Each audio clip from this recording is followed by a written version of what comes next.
Welcome to the County Foundation's webinar on the Vital Impact Fund. Yay! We all cheer. You're all on mute, but I'm assuming that you're cheering as well. So we're very excited to introduce this new fund to everyone this morning. This will be the inaugural year of the Vital Impact Fund, which is we've been waiting to talk about this fund for probably over a year at this point. And so, yeah, very thrilled to finally be able to share the news and to talk a little bit more about what this fund is, what the heck it can be used for, and, how we hope it makes a difference in our community. So I'm going to jump in the webinar and so we're going to start with the agenda for today of what we're going to be covering. So we're going to begin with our land acknowledgement. We're going to introduce you to the Vital Impact Fund. We're going to talk a little about what are the goals of the grant program, as well as cover what are some of the differences to our other grant programs you may or may not be familiar with. And then we're going to go over the program details for 2024 for this year. We'll go over the application overview, what the application process looks like. We'll review the criteria for evaluation and what that process looks like. And then lastly, we'll go over some timelines, which you'll see are going to be quite speedy compared to our other grant programs. And then we're going to finish off with a Q&A. Now, I did send a bit of a heads up about this in an email previously, but I'll just mention as we go along and you think of questions, if there's anything that's specific to sort of your organization and your application, then I would contact me afterwards so that we can have a little bit more of a tailored discussion. So for today's Q&A, it's going to be a little bit more general to the group. So just kind of keep that in mind with your questions. All right, so this is beginning with our land acknowledgement. The County Foundation acknowledges that we are in the traditional territory of the Huron-Wendat, Anishinaabe, and Haudenosaunee peoples. These peoples agreed to mutual sharing obligations and responsibilities as stewards of the land and water. We recognize that these are now our shared obligations, working in partnership with our current neighbors, the Mohawk Bay of Quinte peoples. Okay, and then I'm going to throw it over to Dominique, our amazing executive director, and she's going to talk a little about what the Vital Impact Fund is, as well as a little bit of the history of how we got here.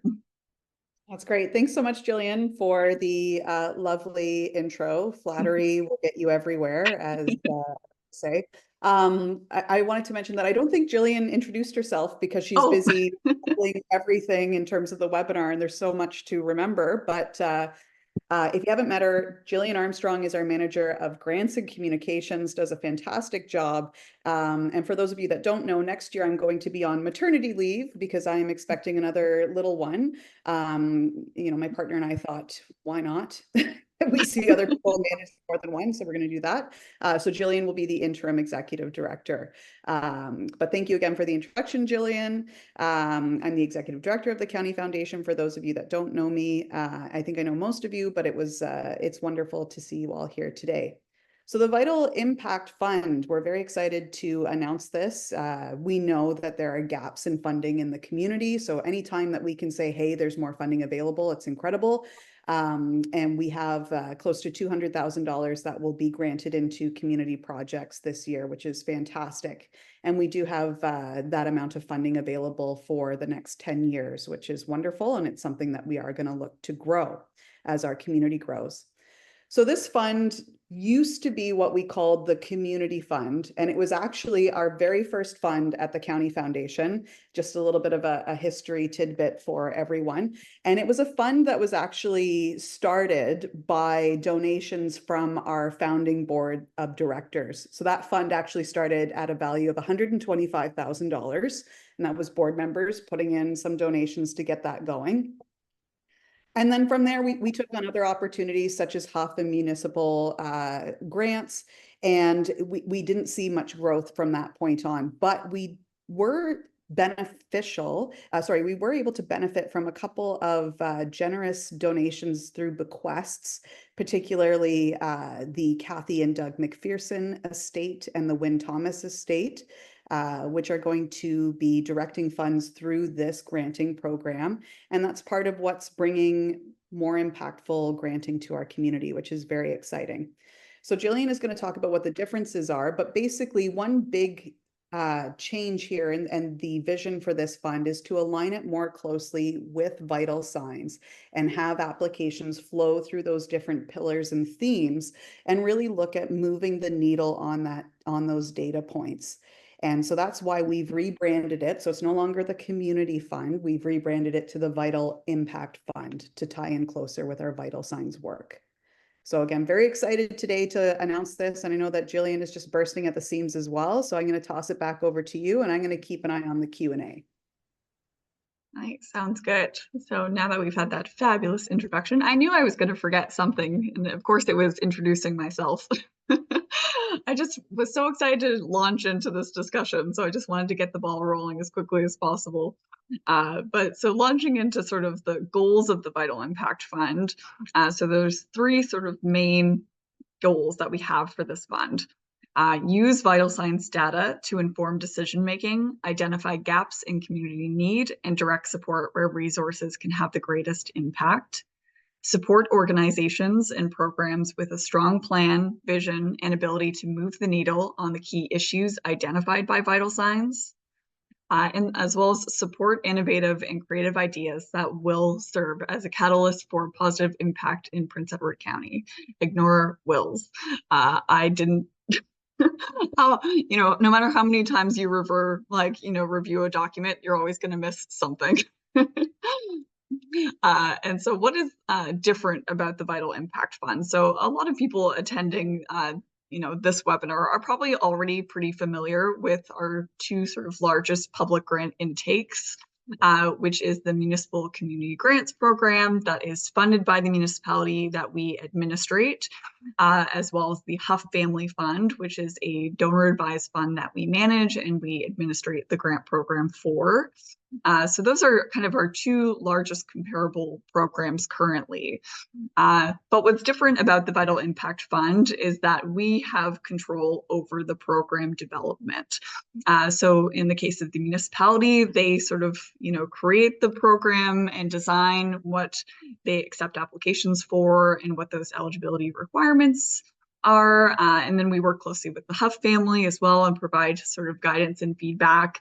But they have their areas that they are passionate about giving towards. And what's different about Vital Impact Fund, as John mentioned, is that, this is our first chance at sort of we've had the data from vital signs, but we haven't had an outlet for us to directly have an impact on those areas. And so this is sort of our opportunity to do that, thanks to a lot of the funding that Dom had mentioned.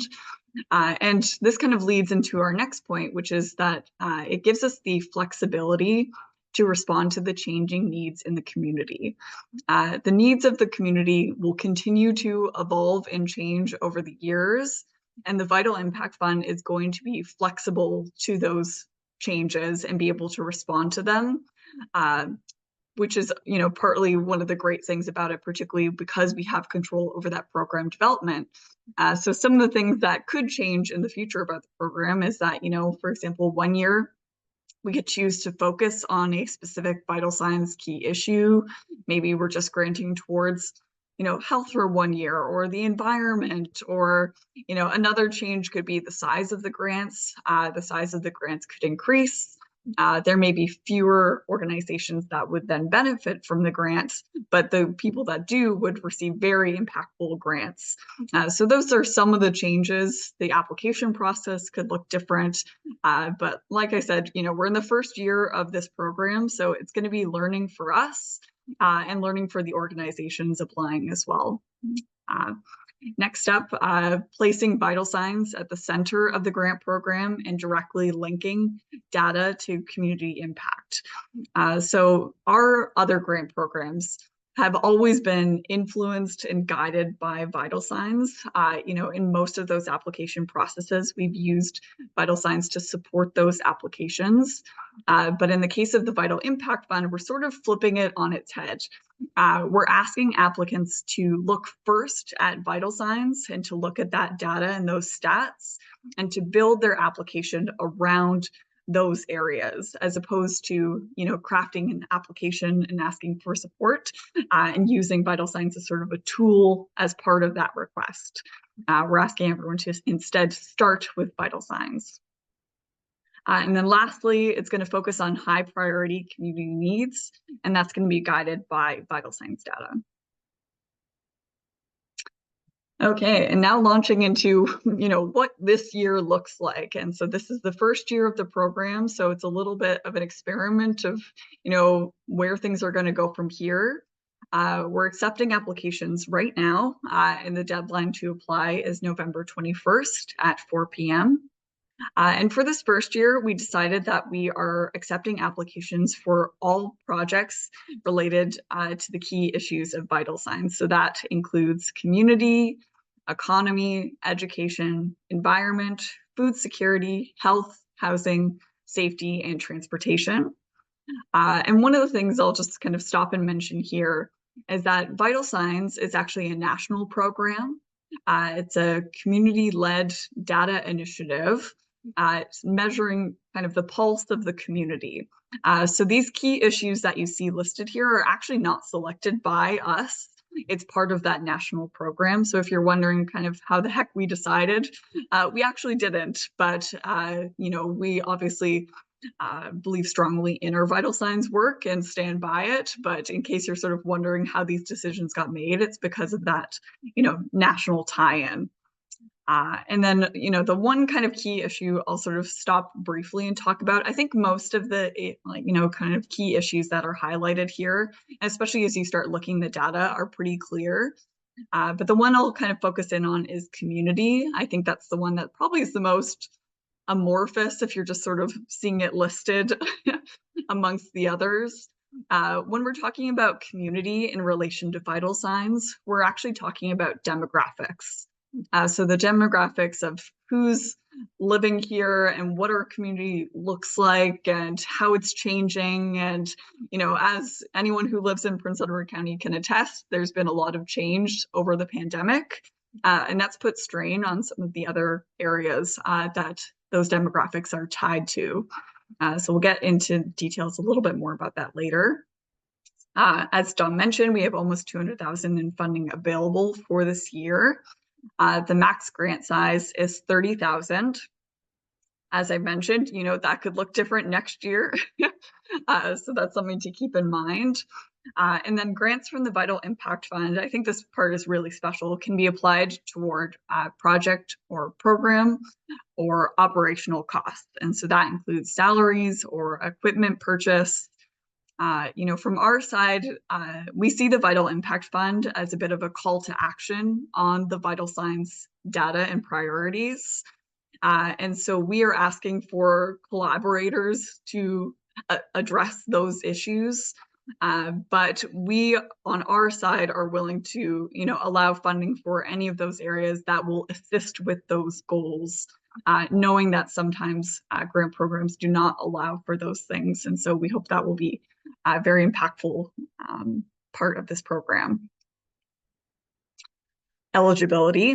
So these are sort of the basic points of who can apply. You must be a qualified donee as defined by the Income Tax Act. So a qualified donee could be a registered charity, a municipality, a school. And, one thing I'll sort of briefly mention, I know that there's quite a few non-qualified donees who are attending this webinar today. We are exploring as a foundation the possibility of granting towards non-qualified donees. There's been some changes with the CRA about that.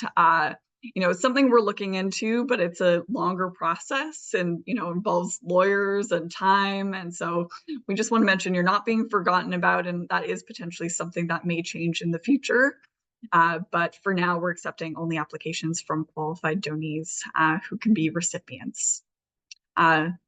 the application must benefit Prince Edward County. So this is, the geography of the area that we serve.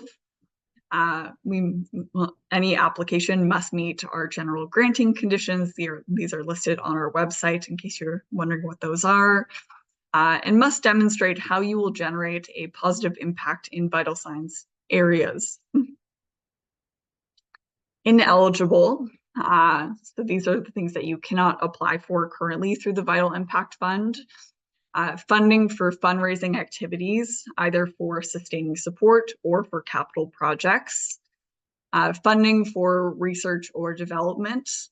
The idea behind that is that this is the Vital Impact Fund. We're looking for projects and ideas that are ready to hit the ground running, that will have an immediate impact on our community.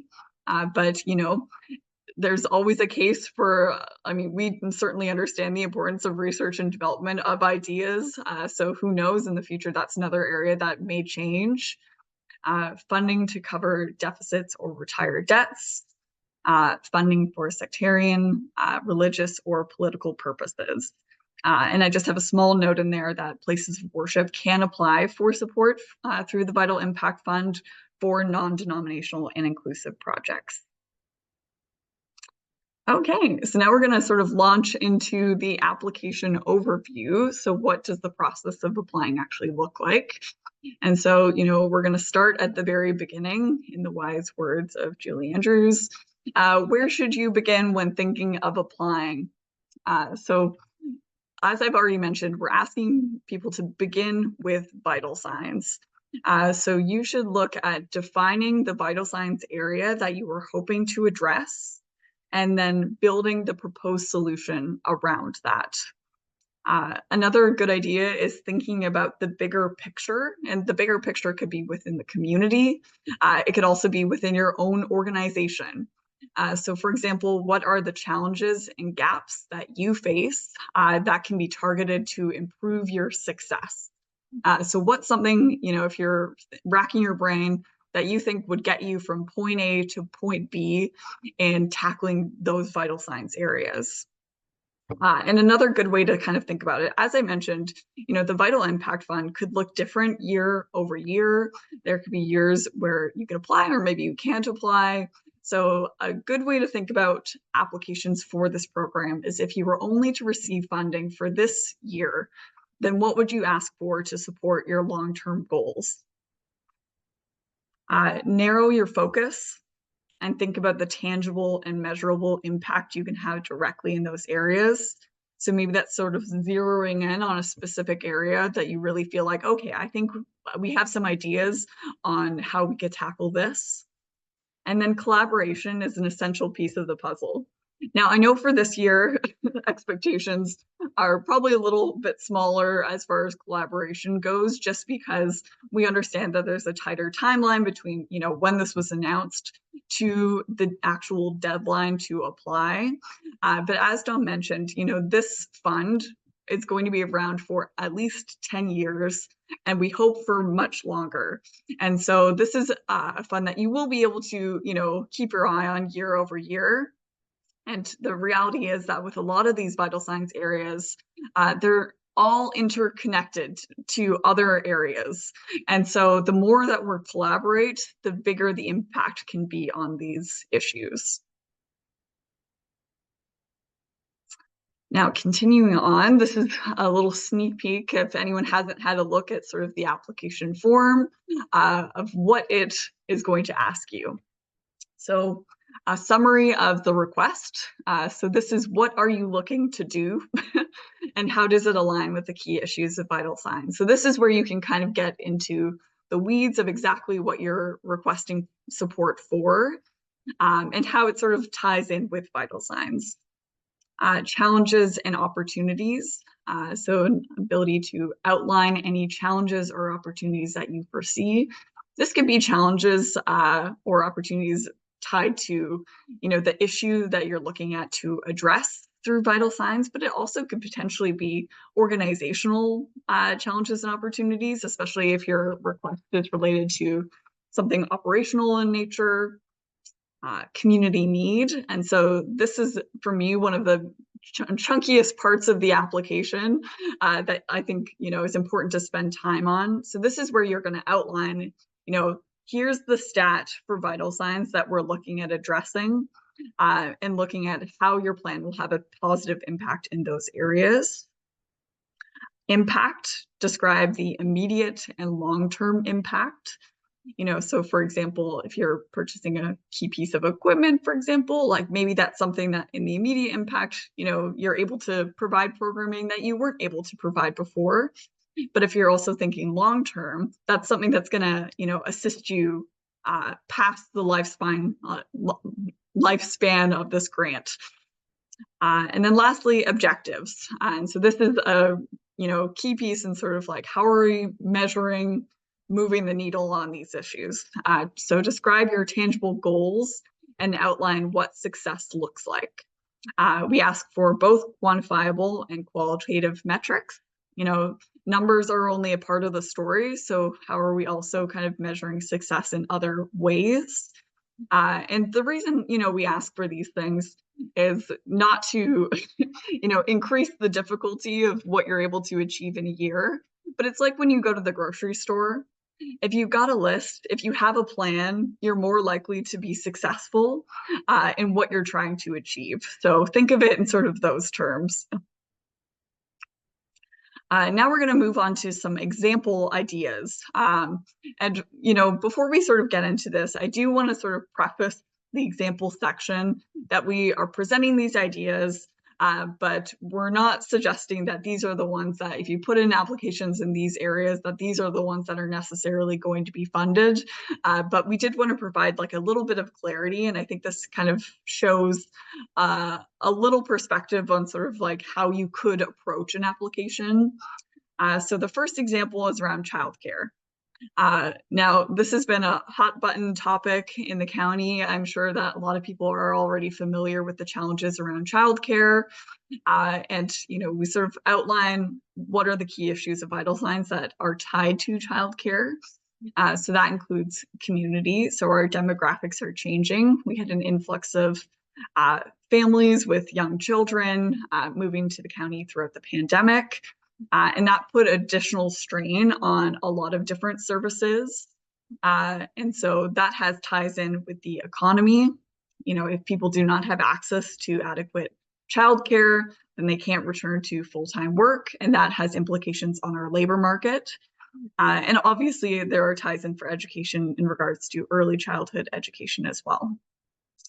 So if we're looking at sort of the stat, the 2022 Vital Signs report indicated that the child care waitlist in Prince Edward County had grown from 155 to over 400.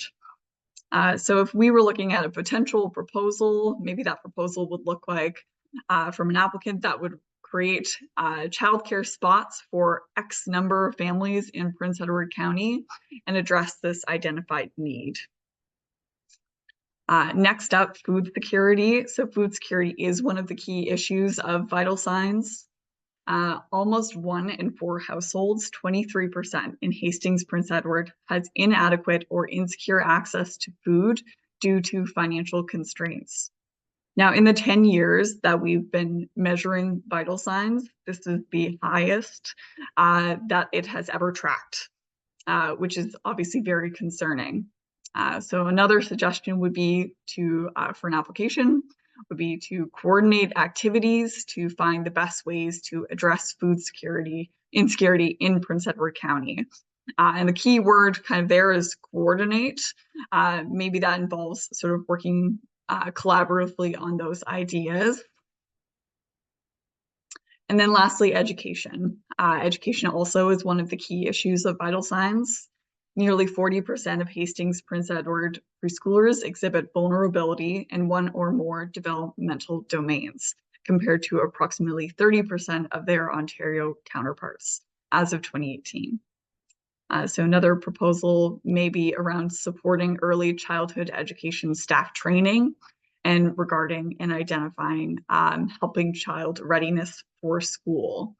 So again, these are just, some example ideas, but, the organizations applying, you're the ones who are boots on the ground. So we're excited to hear your solutions, your ideas. But this is just to provide like a little bit of perspective on how you could approach an application. So continuing on with sort of the overview of the application process, there are a couple of required documents needed to submit. An organization profile. This includes leadership team and any key staff involved. This is where you could highlight any community partnerships related to the request and describe what services and programs you provide in the community. And this is a good idea, just to kind of showcase who you are. Think of it like, if someone is unfamiliar with your work, what would you like them to know?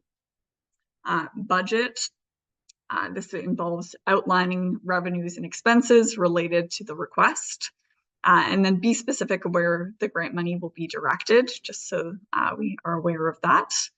And then financial statements, including your most recent annual financial statements prepared by a qualified third party. And then lastly, 2 supplementary docs. So you have 2 optional spaces to include additional documents.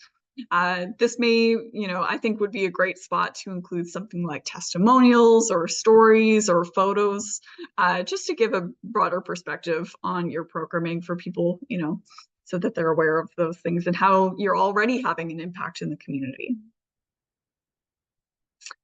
Now we're going to go on to sort of criteria and evaluation. With all of our grant programs, there's incredibly high demand, and that is tracked across all of our grants and has only continued. And so because many of our programs end up oversubscribed, we do need some criteria to assist with this process of evaluation. So I'm going to kind of go over some of those sort of headings and then talk about them in a little bit more detail. So starting with alignment, alignment for me really is sort of like the checkpoint of eligibility as far as the very first step. So does this application align with the purposes of the Vital Impact Fund and address at least one of the key issues identified by Vital Signs? Now, if an application doesn't do that, then it's unlikely that you should be submitting an application, because that is the sort of bare minimum for an application. Is it addressing at least one of those key issues? Will supporting this application direct resources where they can have the greatest impact? It's a question for adjudicators. Does it address a gap in the needs of the community? And will this improve life in Prince Edward County? So that's sort of like the starting point, I feel, for any application is, can it, answer those questions? Organizational capacity. Has the applicant demonstrated that they can carry out the plan as outlined? Do they have a proven track record with an achievable plan? And would supporting this request benefit the sustainability of the organization and its work in the community? This is a bit of a different, reframing of, this question, particularly, especially around sort of any operational requests or equipment or anything around sort of that sphere, because obviously that's a very important part of this fund, as well as how are we supporting the organizations that are doing good work already addressing these issues. Next up, innovation. So is this an innovative application that would positively impact the key vital signs issues? Is this a unique opportunity or a creative solution to addressing the needs of the community? Now, this one was included and sort of, feeds into why we decided to accept applications for all vital signs areas at the launch of this program, which is providing, enough space for creative ideas.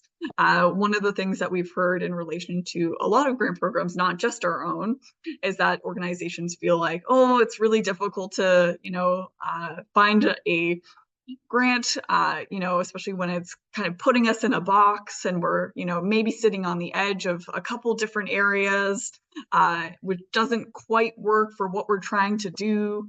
And so we try to keep things as broad as possible, also to encourage sort of that kind of creative solutions.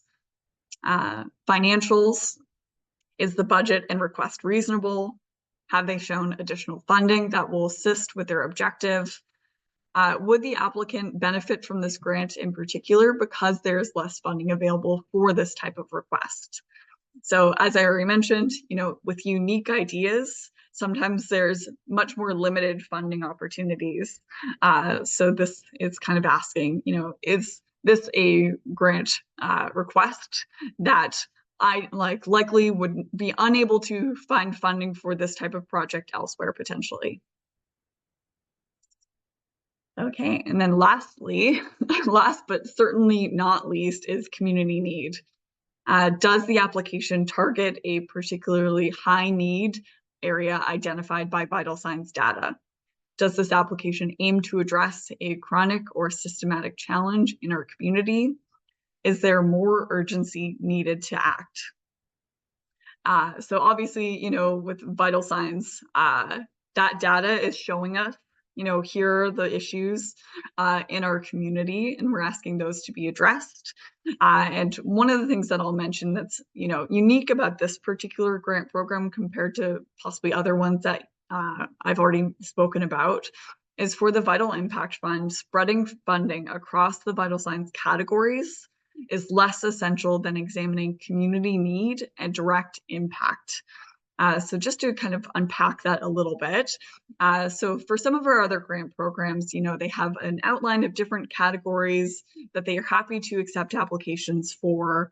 And, the ideal situation is that they are able to spread funding across those different areas. For the Vital Impact Fund, the goal is not necessarily to spread funding across all of the different categories of vital signs. If the data is showing us that there is a urgent need in a particular area or a high priority, then there's a possibility that funding could be directed towards one or two categories. Especially if we're receiving applications that are really strong in those areas in particular. Now, that's not to say that the other key issues of vital signs are being forgotten about. That's absolutely not true. We're very lucky that we have amazing partners and donors who work with us.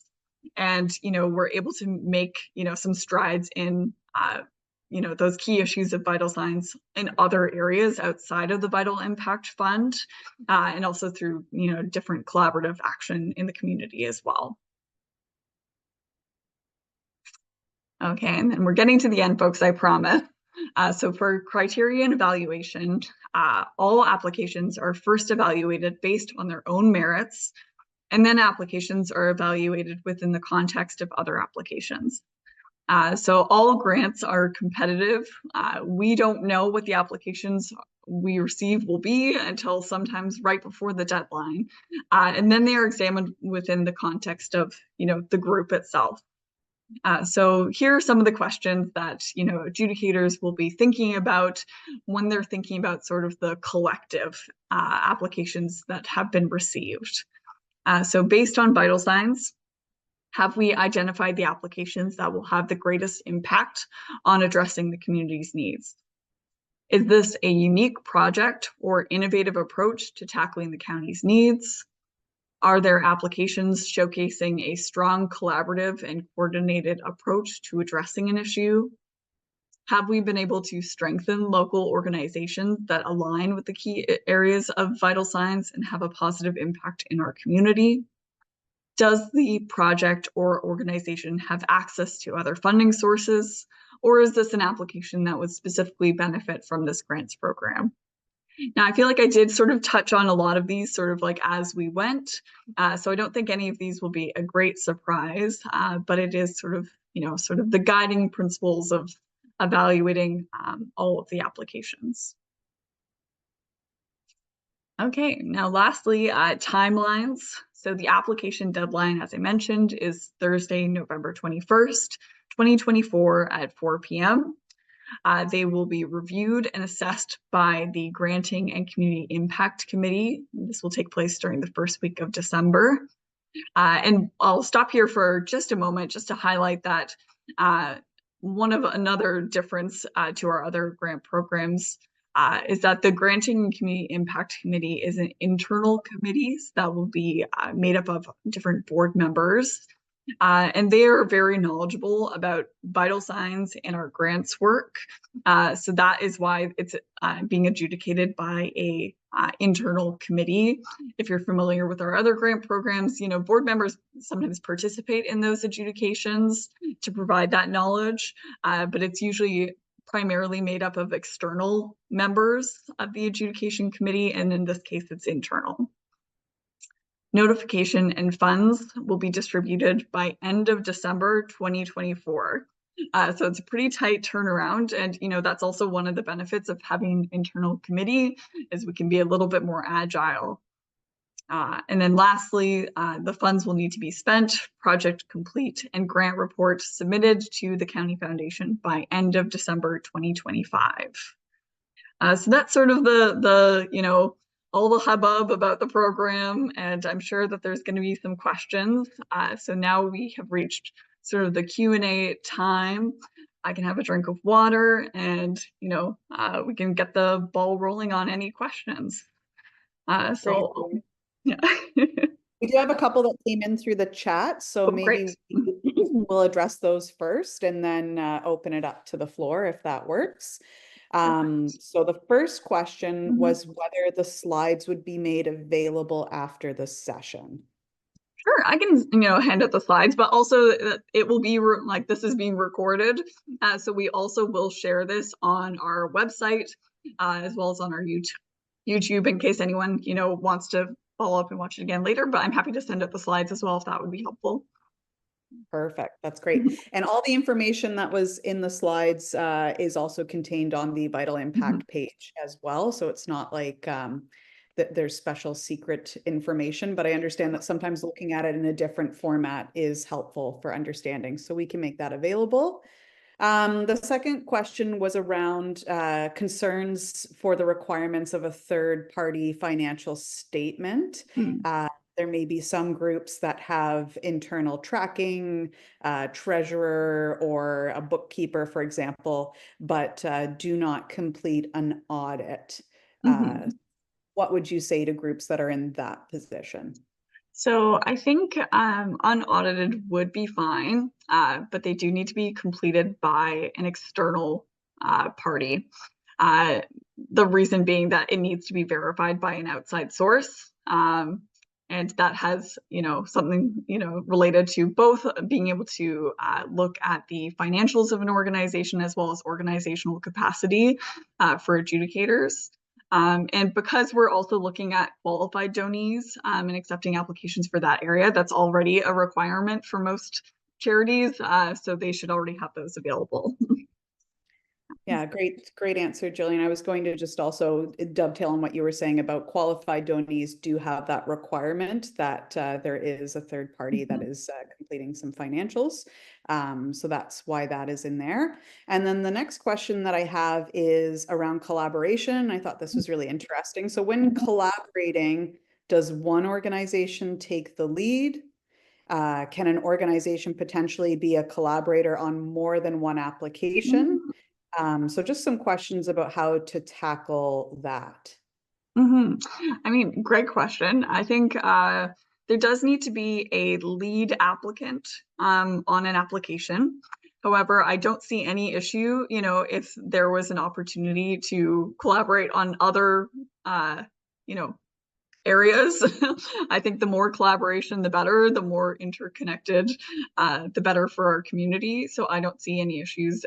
But I do think that, like, in regards to collaboration, there does need to be a lead applicant for sort of the initiative. Perfect. That's great. Yeah, and the reason why we need a lead applicant, there's a couple of, just very practical logistic reasons. One, who is in charge of the flow of funds? So your lead applicant, that's where the check is going to go. So if you're in a collaboration of 2, 3, 4 different organizations, there needs to be one that's going to steward that.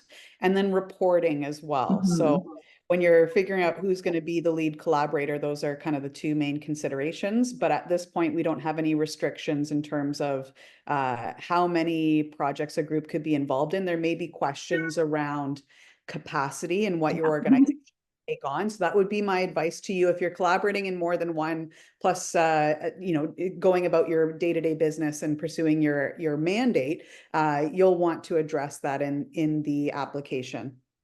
Yeah, we don't want organizations biting off more than they can chew. But you guys already have enough on your plates. Yeah, exactly. And we have another question through the chat. Is having other funding support for the proposed project a requirement or just something that we'd like to know about? So it's not a requirement. However, it just shows strength in the project, or whatever the initiative is. I keep saying projects because so many grants refer to a specific project, but really it's more looking at like the objective of your application. But no, it's not a requirement, but I think it does show that there is other support behind it, that it's more likely to go ahead if given a grant.